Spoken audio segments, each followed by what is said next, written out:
Final ختم ہوا اور مجھے اس چیز کا علم ہے کہ میری قوم ایک صدمے سے گزر رہی ہے،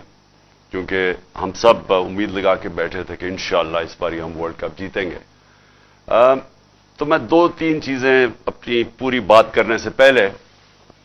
میں اپنی قوم سے کہنا چاہتا ہوں کہ دیکھیں، سب سے پہلی کہ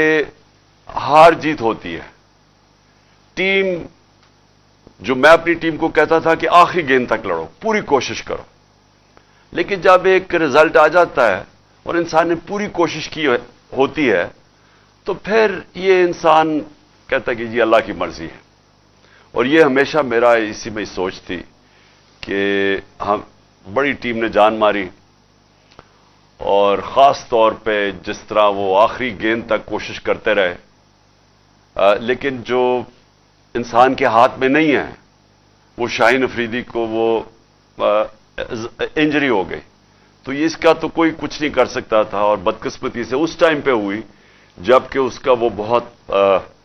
امپورٹنٹ مرحلہ تھا اور وہ فرق پڑ سکتا تھا۔ میں نہیں کہتا جیت سکتے ہیں، لیکن وہ اس ٹائم پہ تھی کہ گیم چینج ہو سکتی تھی۔ تو وہ خیر، ہم ساری قوم مبارک دے پاکستان ٹیم کو جس طرح وہ فائنل میں پہنچی ہیں۔ میں خاص طور پہ آج کہنا چاہتا ہوں کہ جو ہماری فاسٹ بولنگ اٹیک ہے، آج میں یہ کہہ سکتا ہوں کہ جو میں نے دیکھا، بڑی دیر کے بعد کرکٹ دیکھی، دنیا میں بہترین فاسٹ بولنگ اٹیک ہے۔ ہم دعا کرتے